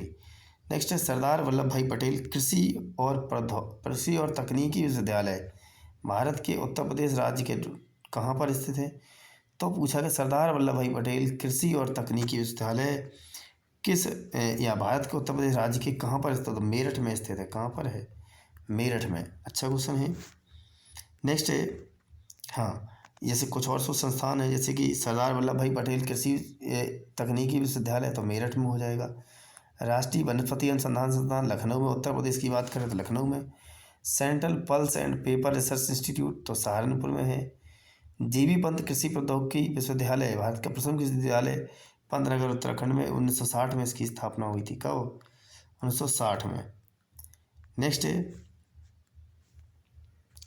जो अगला क्वेश्चन साथी वो ये हो जाएगा डॉट डॉट डॉट एक रंग बिरंगा और मंत्रमुग्ध कर देने वाला मेला है जो प्रत्येक वर्ष उत्तर प्रदेश के मेरठ में होली के कुछ दिनों बाद मनाया जाता है। तो ये नौचंदी मेला हो जाए। कौन रे? नौचंदी मेला, याद रखना है। नेक्स्ट है निम्नलिखित में से कौन सा जिला उत्तर प्रदेश के बुंदेलखंड से संबंधित है? तो महोबा हमने आपको बताया था, है ना, याद रखना।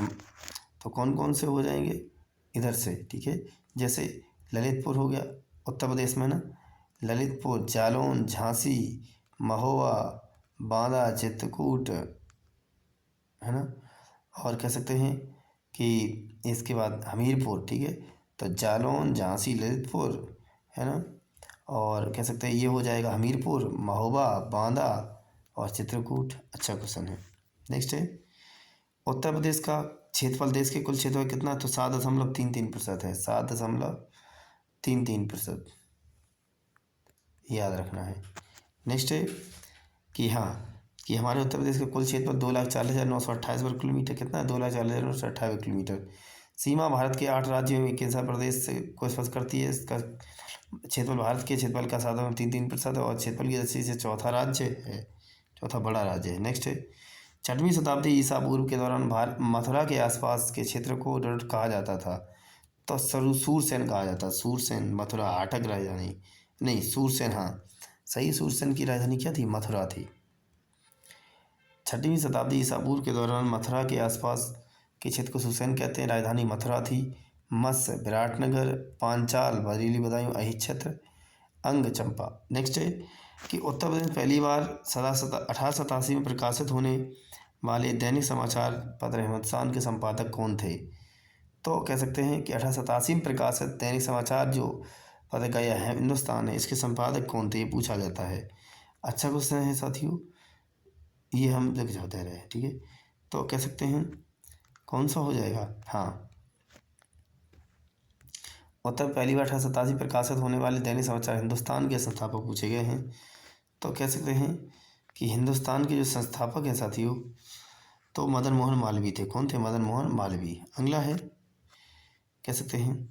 ठीक है साथी, तो अब हम यहीं समाप्त करते हैं अपनी क्लास को। जय हिंद, जय साथी, जय भारत। मिलते हैं एक और नई बेहतरीन क्लास में। आप लोगों से आशा करते हैं आप लोग अच्छी तैयारी करते रहेंगे आप लोग, और जल्दी से जॉब ले लेंगे। ठीक है, धन्यवाद साथियों, मिलते हैं एक और नई बेहतरीन क्लास में। तो चलिए साथियों शुरू करते हैं। आज का हमारा जो पहला क्वेश्चन है वो ये रहेगा कि उत्तर प्रदेश में किस वर्ष सभी सरकारी कार्यों के लिए हिंदी का प्रयोग करना कानूनी तौर पर अनिवार्य कर दिया गया था। तो साथियों इसका आंसर हो जाएगा 26 जनवरी 1968। कब से, 26 जनवरी 1968 से। और हिंदी हमारी उत्तर प्रदेश की राज्य की भाषा भी है साथियों, जबकि हमारे उत्तर प्रदेश की दो हैं राज्य की भाषा, हिंदी और उर्दू। उर्दू को 1989 में दूसरी राज्य की भाषा घोषित किया गया था, याद रखना है।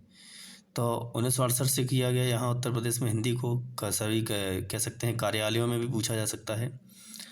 अगला क्वेश्चन ये है कि डॉट डॉट डॉट फैजाबाद के एक प्रमुख संगीतकार थे जिन्होंने शास्त्रीय संगीत में टप्पा शैली का विकास किया। अच्छा क्वेश्चन है कि शास्त्रीय संगीत में टप्पा शैली का विकास करने वाले फैजाबाद के कौन से संगीतकार थे।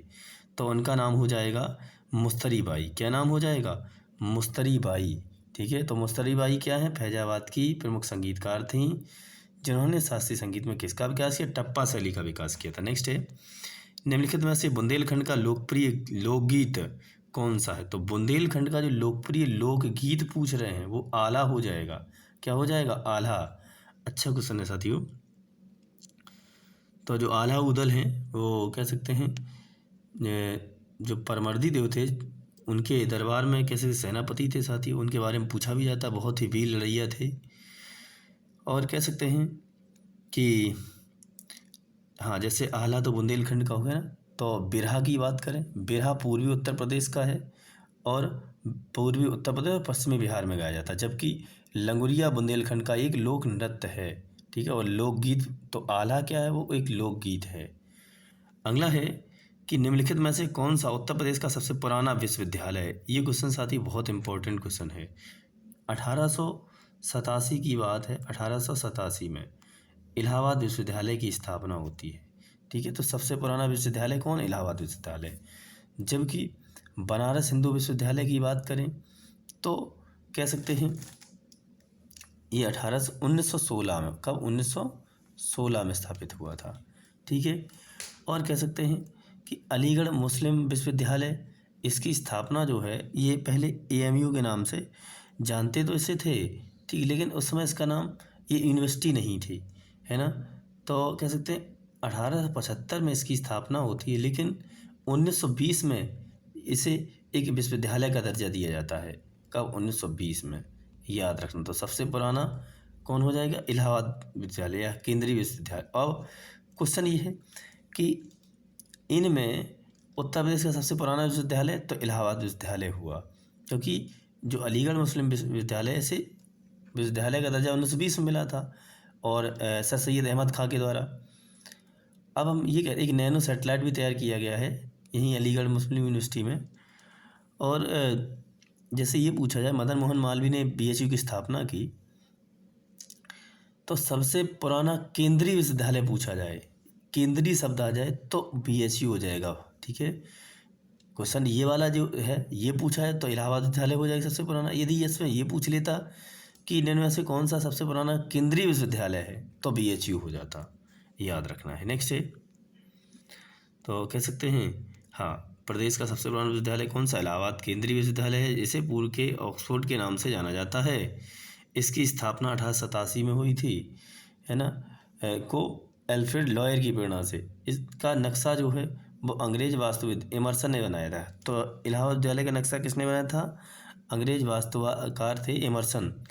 23 सितंबर को एक्ट कह सकते हैं 17 पास हुआ और कलकत्ता, बम्बई तथा मद्रास विश्वविद्यालयों के बाद इलाहाबाद विश्वविद्यालय उपाधि प्रदान करने वाला भारत का चौथा विश्वविद्यालय बन गया था, क्योंकि 1857 में 3 विश्वविद्यालय बने थे, कलकत्ता, बॉम्बे, मद्रास, है ना, याद रखना है। और नेक्स्ट है, जैसे उत्तर प्रदेश के किस शहर को पूर्व का गिरास या पूर्व का सिराज भी कहते हैं, पूर्व का सिराज बोलते हैं तो साथियों, या सिराजे हिंद बोलते हैं। सिराजे हिंद तो कह सकते हैं सिराज ए हिंद जौनपुर को कहा जाता है। कैसे कहते हैं? जौनपुर अपने ये कह सकते हैं हाँ, जौनपुर जो है एक बहुत अच्छा प्रतिष्ठित शहर रहा है, या ऐसे समझ सकते हैं कि कवियों का जमावड़ा भी लगता था वहाँ पे, सरकी सुल्तान भी रहे वहाँ पे। तो जैसे उत्तर प्रदेश के कन्नौज शहर को पूर्व का, अच्छा यहाँ गुरास पूछा गया तो कह सकते हैं कन्नौज कह देंगे, जबकि सिराज पूछा जाए तो जौनपुर हो जाएगा, सही है। तो गिरास पूछा गया था साथियों, यहाँ पे क्या पूछे? गिरास। तो कन्नौज एक प्राचीन नगर है जो कभी हिंदू साम्राज्य की राजधानी के रूप में प्रतिष्ठित रहा, और कह सकते हैं हर्षवर्धन वहाँ पर शासन किया, हर्षवर्धन ने, जबकि राजा के रूप में स्वीकार नहीं किया था, और थानेश्वर से कन्नौज में राजधानी लाए थे हर्षवर्धन। कान्यकुब्ज, ठीक है, तो कान्यकुब्ज कन्नौज का पुराना नाम भी है, ठीक है।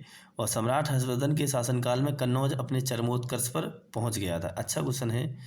वर्तमान काल में यह नगर गुलाब जल, इत्र वेरी इंपॉर्टेंट है ना, एवं अन्य सुगंधित पदार्थ के लिए प्रसिद्ध है। वर्तमान कन्नौज शहर अपने इत्र व्यवसाय के अलावा तंबाकू के व्यापार के लिए भी मशहूर है ना, याद रखो, कन्नौजी भाषा बोली जाती है।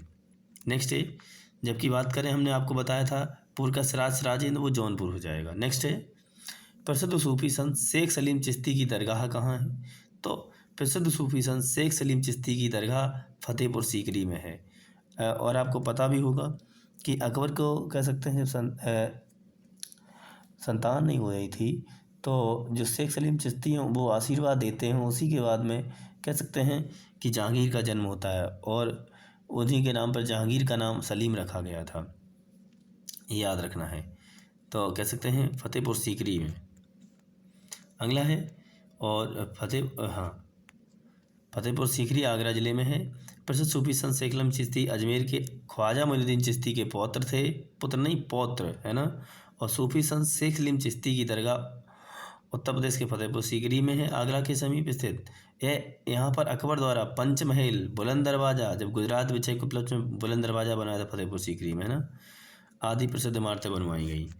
नेक्स्ट है, उत्तर प्रदेश का राजकीय पुष्प या फूल, तो कह सकते हैं पलाश या टेसू हो जाएगा। क्या हो जाएगा? पलाश या टेसू, याद रखना है ना। और कह सकते हैं कि इसके आकर्षक फूलों का जैसे जंगल की आग या ब्यूटिया मोनोस्पर्मा कहते हैं। इसका वैज्ञानिक नाम है ब्यूटिया मोनोस्पर्मा, जंगल की आग भी बोलते हैं साथियों इसको, पलाश को। बुंदेलखंड में पाई जाने वाली घास है। नेक्स्ट है, हॉकी दिग्गज मेजर ध्यानचंद का जन्म कहाँ हुआ था? तो कह सकते हैं 29 अगस्त 1905 को प्रयागराज में इनका जन्म हुआ था। कहाँ हुआ था? प्रयागराज, याद रखना है, कहाँ पर हुआ था? प्रयागराज। अच्छा क्वेश्चन है।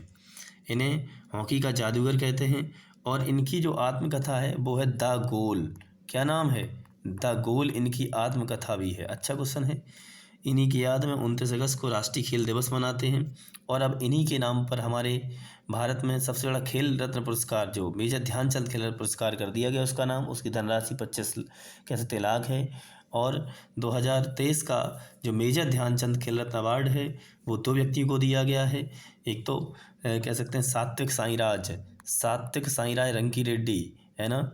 तो सात्विक साईराज और कह सकते हैं सात्विक साईराज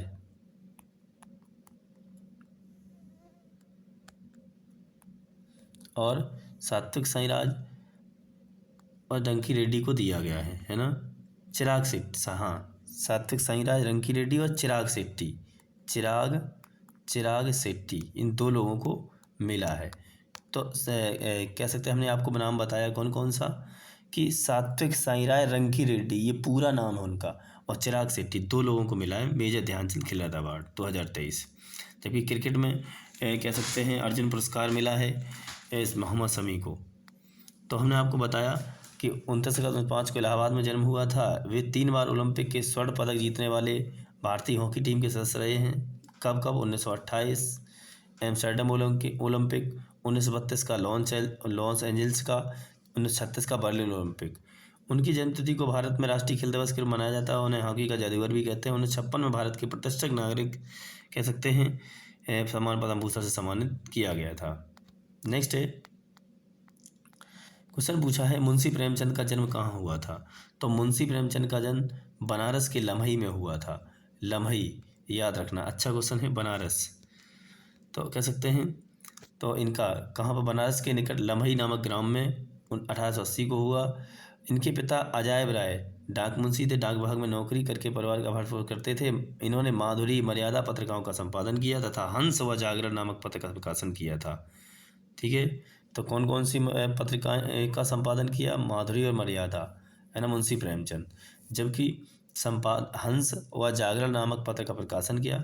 भारतीय साहित्य जगत में इन्हें उपन्यास सम्राट भी कहते हैं। जैसे कौन कौन, गोदान गमन, है ना, गोदान गमन, सेवा सदन, है ना, कर्मभूमि, रंगभूमि, है ना, कर्मभूमि, रंगभूमि और करबला, प्रेम की वेदी, मानसरोवर, ये सब कहानियाँ, प्रेमाश्रम, सब मुंशी प्रेमचंद की कृतियाँ हैं। अगला है कि उत्तर प्रदेश के लोकायुक्त का पद तो 1975 में सृजित हुआ। कब हुआ था, 1975 में, याद रखना है। उत्तर प्रदेश में लोकायुक्त वर्तमान में संजय मिश्रा हैं और कार्यकाल 8 वर्ष होता है। कितना होता है, 8 वर्ष कार्यकाल होता है। और कौन है, संजय मिश्रा। और पहले लोकायुक्त कौन थे, तो विशंबर दयाल थे। पहले कौन थे, विशंभर दयाल। ठीक है, याद रखना है। और भारत में सबसे पहले इस लोकायुक्त पद को गठन किसने किया, किस राज्य में, तो कह सकते हैं महाराष्ट्र ने सबसे पहले लोकायुक्त पद का गठन किया गया था, याद रखना। तो हमारे उत्तर प्रदेश में कब, तो 1975 में। अच्छा क्वेश्चन है, याद रखना है। ठीक है, हाँ, कह सकते हैं कि हाँ किसकी तर्ज पे हुआ, अच्छा क्वेश्चन है। वर्तमान में उत्तर प्रदेश में लोकायुक्त का कार्यकाल 8 वर्ष है। इसकी स्थापना कह सकते हैं स्कैंडिनेवियन देशों के इंस्टीट्यूट ऑफ ओम्बुड्समैन, अच्छा क्वेश्चन है, ओम्बुड्समैन और न्यूजीलैंड के पार्लियामेंट्री कमीशन ऑफ इन्वेस्टिगेशन की तर्ज पे किया गया है। ठीक है, तो स्कैंडिनेवियन देशों का कौन, ओम्बुड्समैन, और न्यूजीलैंड का पार्लियामेंट्री कमीशन ऑफ इन्वेस्टिगेशन की तर्ज पे किया गया है लोकायुक्त का गठन। फरुखाबाद में गंगा नदी के किनारे मुगल घाट का निर्माण किस बादशाह ने करवाया था। तो ये क्वेश्चन साथियों रॉन्ग था, इसमें सभी को नंबर मिले हुए थे। ठीक है, बंगस पठान था, फर्क कह सकते हैं उसके नाम पर इसका नाम रखा गया था। तो फरुखाबाद उत्तर प्रदेश का एक ऐतिहासिक शहर है जिससे गंगा यमुना तहजीब की परंपराओं का द्वारा प्रभावित समृद्ध संस्कृति है जो हिंदू मुस्लिम सांस्कृतिक प्रथाओं, अनुष्ठानों, लोक व भाषाई परंपराओं को जोड़ता है। फरुखाबाद की स्थापना 1714 में नवाब मोहम्मद खां बंगस ने की थी। ठीक है, और फरुखाबाद का नाम मोहम्मद शाह फरुखसीर के नाम पर रखा है। मोहम्मद शाह फरुखसीर को घृणित कायर के नाम से भी जानते हैं, जिसने अंग्रेज़ों को शाही फरमान जारी किया था। काशी की तरह यहाँ पर भी गली गली में शिवालय हैं। ठीक है, और काशी की तरह यहाँ पांचाल घाट पर ऐतिहासिक विश्राम और पक्के घाट बने हुए हैं। ठीक है, नेक्स्ट है निम्नलिखित में से किस लोक नृत्य का आयोजन बुंदेलखंड क्षेत्र में फसल कटाई के दौरान, तो सैरा नृत्य होता है, सैरा सौरा, इसे सैरा सौरा सायरा बोलते हैं, ठीक है। तो बुंदेलखंड का फसल कटाई के दौरान होता है। नेक्स्ट है, जैसे यहाँ पे दिए हैं उनको हम चर्चा कर ले रहे हैं। कह सकते हैं कि सैरा नृत्य है, और इस नृत्य में सैरा गाने वाले के दल अपने हाथों से लकड़ी के छोटे छोटे डंडे, जो इसी नृत्य के लिए बनाए जाते हैं, लेकर गोलाकार खड़े हो जाते हैं, ठीक है, और फसल कटाई दौरान होता है। सैरा नृत्य करने वाला प्रत्येक व्यक्ति अपने दाएं बाएं दोनों ओर से बढ़ने वाले डंडों पर अपने डंडे बजाता है। आगरा की मोती मस्जिद का निर्माण किसने किया? तो शाहजहां ने करवाया था। आगरा की मोती मस्जिद तो शाहजहां ने, दिल्ली की मोती मस्जिद तो कह सकते हैं औरंगजेब ने। ये आगरा की पूछी गई है तो शाहजहां ने करवाई, और दिल्ली की पूछी जाती, ठीक है, दिल्ली, तो दिल्ली की जो है ये औरंगजेब ने बनवाई थी, याद रखना है।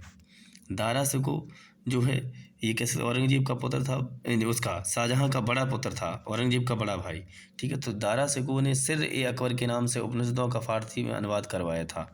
अच्छा क्वेश्चन, सिर ए अकबर के नाम से। तो कह सकते हैं आगरा किले में स्थित मोती मस्जिद है ना, जिसे चमकता हुआ मोती कहते हैं, शाहजहां ने गाया था। मोती मस्जिद को पर्ल मॉस्को की उपाधि दी गई है। शाहजहां ने इस मस्जिद का निर्माण शाही दरबार के लिए करवाया है। शीर्ष पर स्थित 3 गुंबदों का निर्माण सफ़ेद संगमरमर से किया गया, जो देखने में अति आकर्षक लगते हैं। यहाँ गुंबददार खोखों से बनी एक श्रृंखला है, जिसका निर्माण मुख्य तौर पर हिंदू वास्तुकला से विरोध किया गया था। अगला है, अप्रैल 2018 में उत्तर प्रदेश सरकार द्वारा गंगा नदी के जलग्रहण क्षेत्र में हरित क्षेत्र को बढ़ावा देने के लिए और मृदा अपरदन को रोकने के लिए गंगा हरितमा योजना चलाई गई थी। कौन सी? गंगा हरितमा योजना। अच्छा क्वेश्चन है। नेक्स्ट है, अभी तो कृषक नंदिनी योजना के बारे में याद रख लेना आप लोग, अच्छा क्वेश्चन है, अभी आरओ में भी पूछा गया है। भारतीय साहित्य में आरंभिक 20वीं शताब्दी के प्रमुख मुख्य हिंदुस्तानी लेखक जिनका नाम धनपत राय है, तो मुंशी प्रेमचंद को धनपत राय के नाम से जानते हैं, ठीक है। अभी हम मुंशी प्रेमचंद के बारे में बताए भी थे आपको, ठीक है। तो कह सकते हैं धनपत राय, मुंशी प्रेमचंद, और प्रेमचंद उर्दू से हिंदी लेखन में आए। प्रेमचंद नवाब राय नाम से उर्दू में लिखते थे। और देखो साथियों, इनकी बर्तनी पूछे थे प्रेमचंद की, तो इस प्रकार की बर्तनी है, ये सही है, प्रेमचंद, चंद्र नहीं होता है, ठीक है। और तो ये सही लिखा है ना। और कहानी संग्रह सभी प्रतियां तत्कालीन अंग्रेज सरकार ने जब्त कर ली थी उनकी, उस समय की। अगला क्वेश्चन देखते हैं, वो ये है कि महर्षि वाल्मीकि का आश्रम ब्रह्मवत में स्थित था, जो वर्तमान में उत्तर प्रदेश, तो अभी हमने आपको बताया बिठूर कहाँ है? कानपुर में, ठीक है। ये क्वेश्चन आ भी चुका था, याद रखना है, कानपुर में है। और सीतापुर की बात करें तो सीतापुर में महर्षि दधीची का आश्रम है। महर्षि दधीच का आश्रम सीतापुर में है ना। यहाँ तपोभूमि है ऋषियों की। और नैमिसारण्य कौन सी जगह है? नैमिसारण्य, याद रखना, नैमिसारण्य सीतापुर में। और कह सकते हैं सीतापुर सबसे अधिक कह सकते SC जनसंख्या वाला जिला भी है सीतापुर, जबकि इलाहाबाद सबसे अधिक जनसंख्या वाला जिला हो जाएगा, है ना। और बनारस जो है इसे मंदिर घाटों का शहर भी कहते हैं, याद रखना है। नेक्स्ट है, ये हम बता चुके हैं आपको। अगला क्वेश्चन ये है कि राष्ट्रीय कवि मैथिली शरण गुप्त का जन्म उत्तर प्रदेश के किस जिले में हुआ था? तो झांसी, चिरगांव साथियों पड़ता है। जब आप झांसी साइड जाएंगे तो चिरगांव रास्ते में मिलेगा, ठीक है। तो कहाँ पर मैथिली शरण गुप्त का जन्म हुआ था? चिरगांव, झांसी में। इन्हें राष्ट्रीय कवि बोलते हैं। अगला क्वेश्चन है, ये किसकी प्रेरणा से? तो महावीर प्रसाद द्विवेदी की प्रेरणा से अपनी खड़ी बोली को अपनी रचनाओं का माध्यम बनाया, और इन्हें साहित्य जगत में दद्दा नाम से संबोधित किया जाता था, ठीक है। इनकी कृतियाँ पंचवटी, साकेत, वेरी इंपॉर्टेंट, साकेत, यशोधरा, जयद्रथ वध, है ना, द्वापर, तितली, झंकाल, इरावती, ये ना याद रखना है। नेक्स्ट है, गुप्त काल में टेराकोटा, जिसे पक्की ईंट कहते हैं, से बना भीतरगांव मंदिर, तो कानपुर में है। भीतरगांव कहाँ है? तो गुप्त काल में ही मंदिर निर्माण कला का विकास भी हुआ साथी, उससे पहले कोई मंदिर के साक्ष्य नहीं मिले हैं। और ये भी है कि जो गुप्त काल के जो 2 प्रमुख मंदिर हमारे यहाँ मिले हैं, एक तो कानपुर का भीतरगांव मंदिर, और एक कह सकते हैं कि देवगढ़ का ललितपुर का दशावतार मंदिर भी मिला है साथियों, याद रखना है। तो यहाँ पर जैसे दिया है ये देख लीजिए, ठीक है। भीतरगांव कानपुर जिले में स्थित है, याद रखना है। और ईंटों का बना यह मंदिर अपनी सुरक्षित और उत्तर सांचे में ढली ईंटों का विशेष रूप से प्रसिद्ध है, याद रखने की। अगला क्वेश्चन है कि वाराणसी के विश्वनाथ मंदिर का निर्माण कराया गया था। तो महारानी इंदौर की महारानी, मराठा साम्राज्य की कह सकते हैं महारानी संरक्षिका महारानी अहिल्याबाई होलकर जी के द्वारा बनाया गया था। ठीक है, महारानी अहिल्याबाई होलकर। तो जैसे यहाँ दिया है, काशी यानी बनारस को भगवान शिव की नगरी कहा जाता है। भगवान शिव के 12 ज्योतिर्लिंगों में से काशी विश्वनाथ मंदिर भी शामिल है। काशी विश्वनाथ मंदिर बनारसी में गंगा नदी के तट पर स्थित है। यहाँ कॉरिडोर भी बनवाया गया है साथियों। और इस मंदिर का 3,500 वर्षों का लिखित इतिहास है। बार बार के हमलों और पुनः निर्मित किए जाने के बाद मंदिर के वर्तमान स्वरूप का निर्माण 1780 में इंदौर की महारानी अहिल्याबाई होलकर ने करवाया था। कब? 1780 में इंदौर की महारानी अहिल्याबाई होलकर ने। ये मराठा संरक्षिका थी, मराठा साम्राज्य संबंधित थी ये। अब कहेंगे मराठा कौन थे? तो साथी मराठे 5 भागों में बटे हुए थे। कितने? 5 भागों में बटे हुए थे। ठीक है, उनके बारे में हम आपको बता देते हैं। ठीक है, इंदौर जो हो गया, इंदौर में होलकर थे, इंदौर में होलकर। ठीक है, नागपुर में भोसले, नागपुर, तो नागपुर में भोसले थे। कौन थे? भोसले नागपुर में थे। ठीक है, इसके बाद मैं आपको बताऊं, पुणे में पेशवा था, पुणे में, पूना या पुणे में पेशवा था, पेशवा। जबकि ग्वालियर की बात करें तो ग्वालियर में सिंधिया था, ग्वालियर में सिंधिया थे। और कह सकते हैं हाँ, बड़ौदा में गायकवाड़, बड़ौदा में गायकवाड़। कौन से? गायकवाड़। तो ये 5 जगह थे। कौन? मराठा 5 में। इंदौर में होलकर हो गए, है ना, नागपुर में भोसले, और पुणे में पेशवा, और ग्वालियर में सिंधिया, जबकि गायकवाड़ बड़ौदा में थे। अगला क्वेश्चन है, उत्तर प्रदेश की कुल आबादी भारत की आबादी का कितने प्रतिशत? तो 16.5%। कितना हो जाएगा? तो हो जाएगा 16.5%। याद रखना है कितना? ये 2011 की जनगणना के अनुसार है।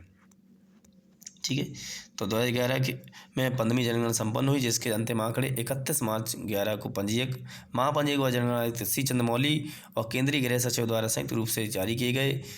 इसके अनुसार वर्ष 2001 में उत्तर प्रदेश राज्य की कुल जनसंख्या 16,61,97,921 थी, जो वर्ष 2011 में बढ़कर 19,98,12,300 कह सकते हैं 41 हो गई थी। तो 19 करोड़, यहाँ देखना है, 19,98,12,341, ये सही है डेटा। ठीक है, नेक्स्ट है, और कह सकते हैं कि उत्तर प्रदेश कुल आबादी भारत की आबादी का कितना? 16.5% थी, जिसमें 52.41% पुरुष और 47.59% महिलाएं थीं।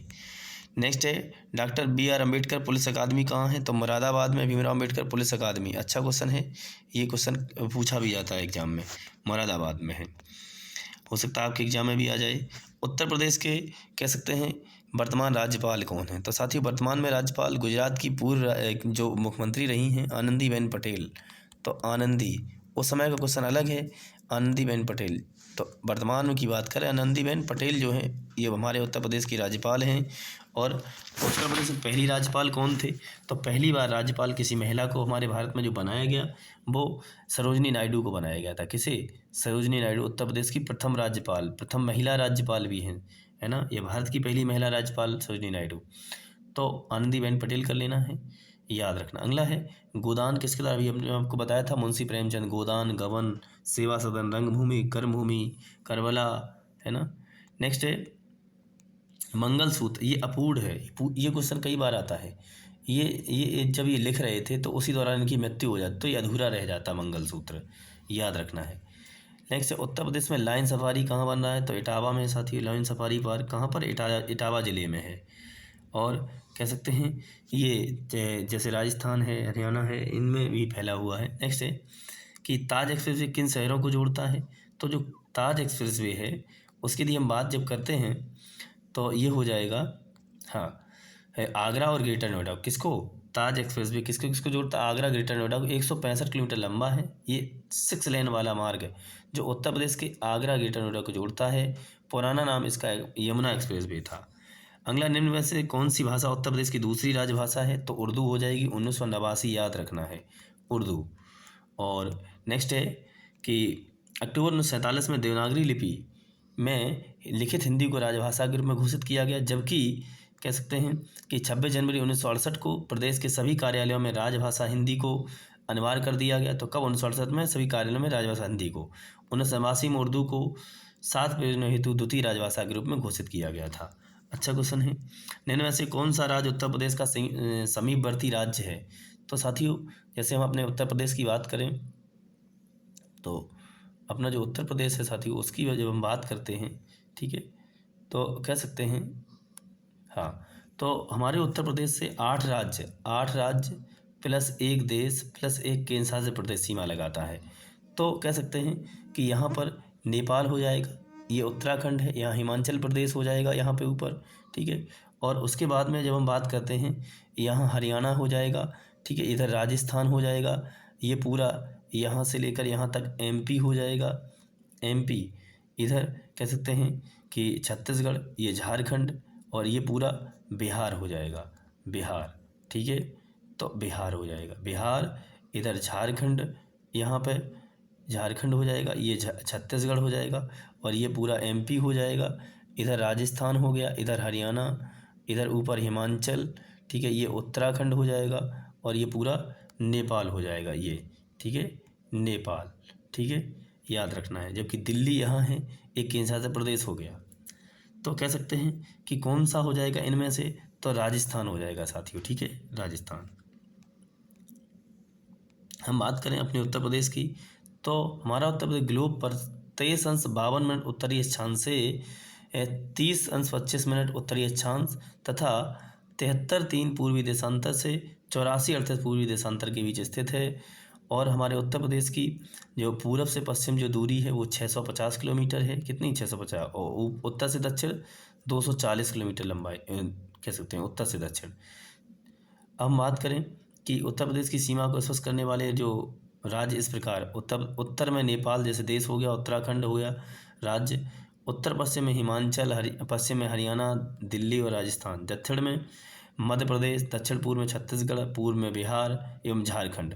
उत्तर प्रदेश की सीमा सर्वाधिक 8 राज्यों एक आंध्र प्रदेश से लगती है, जो दिल्ली है। निम्न में से कौन से स्थान पर कुंभ मेला नहीं लगता? तो आपको हमने बताया कि 4 जगह कुंभ मेला लगता है, ठीक है। उज्जैन, छिप्रा, उज्जैन में छिप्रा नदी हो जाएगी, कौन सी?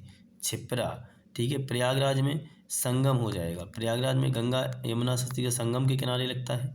जबकि हरिद्वार में गंगा के किनारे लगता है, गंगा। और बनारस नहीं होगा इसका आंसर, ठीक है। तो बनारस मतलब बनारस में नहीं लगता, इसका आंसर यही होगा। और कैसे? नासिक, तो नासिक में गोदावरी के किनारे, नासिक में कौन सी नदी? गोदावरी के किनारे लगता है। अच्छा क्वेश्चन है, और सम्राट हर्षवर्धन से शुरुआत मानी जाती है इसकी। नेक्स्ट है, उत्तर प्रदेश का निम्न में से कौन सा मुख्य शास्त्रीय नृत्य है? तो कथक। कह सकते कितने शास्त्रीय नृत्य हैं? जैसे 8 शास्त्रीय नृत्य। कितने? 8 शास्त्रीय नृत्य हैं, जिनमें सबसे पुराना जो है वो भरतनाट्यम है। भरतनाट्यम, तो भरतनाट्यम जो है वो तमिलनाडु का है, भरतनाट्यम ये सबसे पुराना हो जाएगा। और सत्रिया आपने सुना होगा, सत्रिया असम का है, जिसके शंकरदेव प्रवर्तक हैं। सत्रिया वेरी इंपॉर्टेंट है। कौन है सत्रिया? शंकरदेव। ये कई बार पूछा गया, सत्रिया के प्रवर्तक शंकरदेव हैं। और कहाँ का सत्रिया? तो सत्रिया असम का है, याद रखना है, ठीक है। और जबकि उत्तर प्रदेश का कथक हो जाएगा। कुचिपुड़ी की बात करें, कुचिपुड़ी आंध्र प्रदेश का है, कथक यूपी उत्तर भारत का है, कथकली केरल का हो जाएगा, केरल का है ना। और भरतनाट्यम तमिलनाडु का हो जाएगा, कुचिपुड़ी आंध्र प्रदेश का हो जाएगा, ठीक है। मणिपुर का, उड़ीसा का, याद रखना है। नेक्स्ट है मोहिनीअट्टम केरल का। जैसे उत्तर प्रदेश का एकमात्र शास्त्रीय नृत्य कथक है, ठीक है, जिसका प्रारंभ मंदिर के पुजारियों द्वारा तथा कथा बाँचते समय हाव भाव के प्रदर्शन से माना जाता है। वाजिद अली शाह जो अवध के अंतिम नवाब थे के दरबार में इसका विशेष विकास हुआ है। बिंदादीन ने कथक में ठुमरी गायन का प्रवेश किया था। अच्छा क्वेश्चन है, बिंदादीन ने। उत्तर प्रदेश कितने प्रकाश की मंडल हैं? तो जो उत्तर प्रदेश है इसमें कैसे हुए? 18 मंडल हैं। कितने हैं? 18। सरल क्वेश्चन था, 18 मंडल हो जाएंगे, ठीक है। और जो 2008 में बना अलीगढ़ मंडल, ये सबसे नया भी है, ठीक है। जैसे ये पूछा जाए कि प्रदेश में कितने मंडल या संभाग हैं, तो 18 हैं। सबसे बड़ा तो कानपुर और लखनऊ और मेरठ, ये 3 हैं। इनमें 6 जिले पड़ते हैं, कानपुर, लखनऊ, मेरठ, सबसे बड़े मंडल हो जाएंगे संभाग। सबसे छोटे संभाग कौन है? तो मिर्ज़ापुर, आजमगढ़, बस्ती, झांसी, सहारनपुर, इनमें 3 जिले हैं साथियों। तो मिर्ज़ापुर, आजमगढ़, बस्ती, झांसी और सहारनपुर, 3 जिले हैं। तो झांसी में मंडल में कह सकते हैं कौन कौन, जालौन, झांसी, ललितपुर हो जाएगा। जालौन, झांसी और ललितपुर झांसी मंडल में हो जाएंगे। नेक्स्ट है उत्तर प्रदेश के मुख्यमंत्री कह सकते हैं श्री अखिलेश यादव। अच्छा, उस समय की क्वेश्चन है, तो साथियों ये समाजवादी पार्टी से थे। अब हम बात करेंगे अपने योगी आदित्यनाथ जी की, तो वो किससे पार्टी से हैं, तो बीजेपी से हैं। नाथ संप्रदाय से हैं, वो क्वेश्चन भी आ चुका है। मच्छिंद्र नाथ ने 10वीं शताब्दी में स्थापना की और सबसे अधिक प्रचार प्रसार नाथ संप्रदाय का गुरु गोरखनाथ ने किया था। उत्तर प्रदेश का राज्य पशु कौन सा है, तो राज्य पशु हो जाएगा कौन, कह सकते हैं जिसे बारहसिंगा कहते हैं। क्या कहते हैं, बारहसिंगा, बारह सिंगा बोलते हैं, तो बारहसिंगा। इसमें हो जाएगा झावर या स्वम्प, कौन हो जाएगा, बारह। ये लेकिन यहाँ ऑप्शन ही नहीं है, तो हमने आपको बारहसिंगा बताया था, ठीक है, याद रखना, ऑप्शन अकॉर्डिंग कुछ नहीं मिल रहा है, ठीक है, बारहसिंगा।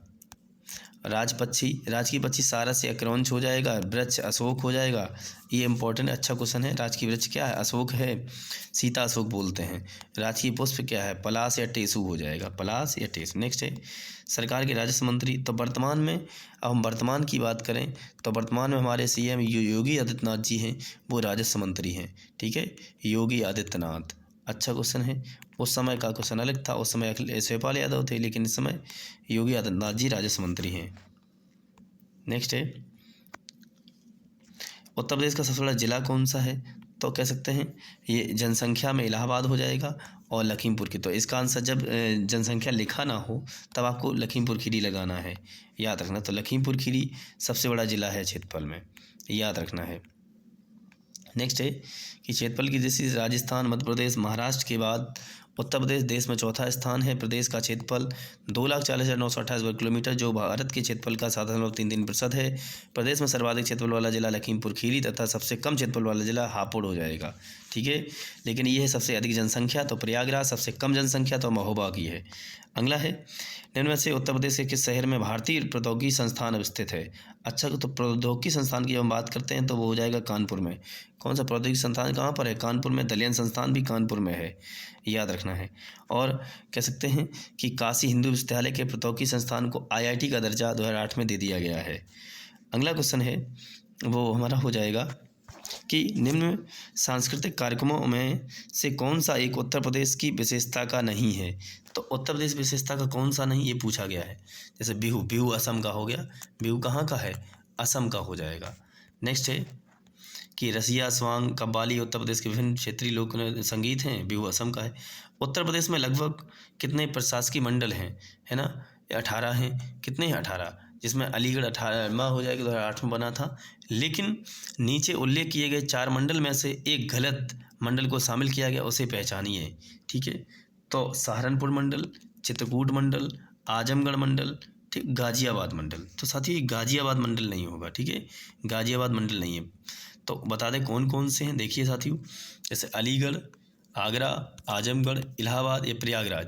कानपुर मंडल, ठीक है, गोरखपुर, चित्रकूट, झांसी, झांसी में हमने आपको बताया था जालौन, और झांसी, ललितपुर, ये 3 जिले हैं।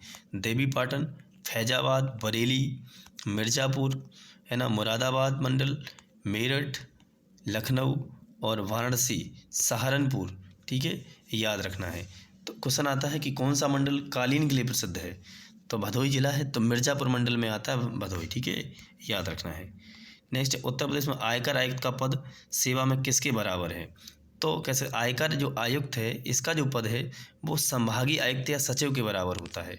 किसके, संभागीय आयुक्त या सचिव के बराबर होता है। नेक्स्ट है कि उत्तर प्रदेश में पुलिस रेंजों की संख्या कितनी, तो 18 पुलिस रेंज है। कितनी, 18, जिसमें प्रत्येक में 2 से 4 जिले शामिल होते हैं। अगला है कि इलाहाबाद में प्रत्येक वर्ष में 2 से 7 फरवरी तक पर्यटन, विकास, सांस्कृतिक और प्राकृतिक विरासत के माध्यम से एक उत्सव का आयोजन किया जाता है। तो कह सकते हैं वो कहाँ हो, क्या नाम है उसका, तो योग महोत्सव होता है। क्या होता है, योग महोत्सव। नेक्स्ट है उत्तर प्रदेश में आयकर विभाग के अपर आयुक्त का पद पुलिस सेवा में के समान, तो इंस्पेक्टर जो जनरल होता है ना, इसके समान होता है। उत्तर प्रदेश में आयकर विभाग के अपर आयुक्त का जो पद है वो पुलिस सेवा में IG के समान होता है। किसके समान होता है, IG के समान, इंस्पेक्टर जनरल बोलते हैं IG को, ठीक है। इनमें से कौन सा उत्तर प्रदेश का शिल्प नहीं है, तो उत्तर प्रदेश का सिर्फ पूछा गया है ना। कांथा टाँके नहीं है, जबकि जरदोजी है, चिकनकारी है, संगमरमर जड़ना भी है। तो कांथा टाँके कहाँ का है? ये पश्चिम बंगाल का। कहाँ का हो जाएगा? कांथा टाँके या कांथा कढ़ाई उत्तर प्रदेश का नहीं बल्कि पश्चिम बंगाल की प्राचीन कलाओं में से एक है, याद रखना है। इसके तहत पुरानी साड़ियों और धोती के सफ़ेद सूती कपड़े को जोड़कर निचली सतह बनाई जाती है, याद रखना। नेक्स्ट है, तो पश्चिम बंगाल से है। एक भारतीय प्रबंधन संस्थान यूपी में है, यह ... में स्थित है। तो भारतीय प्रबंधन संस्थान की हम बात कर रहे हैं, तो कहाँ है? इलाहाबाद, बनारस, है ना। इलाहाबाद, बनारस कह सकते हैं, या कह सकते हैं कि कानपुर या लखनऊ। तो साथियों वो लखनऊ में हो जाएगा। भारतीय प्रबंधन संस्थान कहाँ पर है? तो IIM लखनऊ में स्थापना 1984 में भारत सरकार द्वारा की गई थी, है ना। और स्थापना प्रबंधन विज्ञान के क्षेत्र में एक राष्ट्रीय स्तर की संस्था बनाए जाने के उद्देश्य से किया गया। वर्तमान में भारत में 6 भारतीय प्रबंधन संस्थान हैं, जो बंगलुरु, अहमदाबाद, कोलकाता, लखनऊ, इंदौर और कोझीकोड में स्थित हैं। इन संस्थानों पर प्रवेश अखिल भारतीय स्तर पर होने वाली प्रवेश परीक्षा से होता है, कि कॉमन एडमिशन टेस्ट होता है।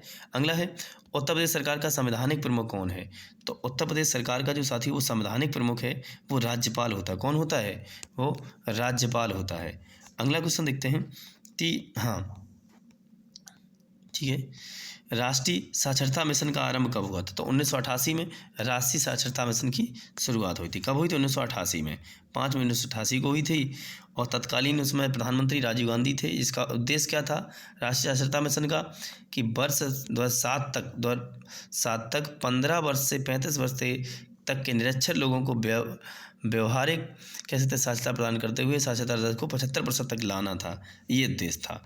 अगला है, भारत में सबसे अधिक साक्षरता वाला प्रदेश तो कह सकते केरला हो जाएगा। 94% साक्षरता थी उस समय केरल की 2011 में, अब तो 100% है साथियों, है ना। और एर्नाकुलम केरल का पहला पूर्ण साक्षर जिला भी है, ये भी याद रखना है। तो कह सकते हैं तो कौन हो जाएगा सबसे साक्षरता वाला प्रदेश? केरला हो जाएगा, ठीक है, याद रखना है। तो साथियों कह सकते हैं कि आज की जो क्लास थी साथियों वो हमारी यहीं तक रहेगी। मिलते हैं एक और नई बेहतरीन क्लास में साथियों। जय हिंद, जय भारत। तो उत्तर प्रदेश से संबंधित जो भी हमारे क्वेश्चन प्रीवियस ईयर आए हुए थे साथियों, उनको हमने डिस्कस कर लिया है।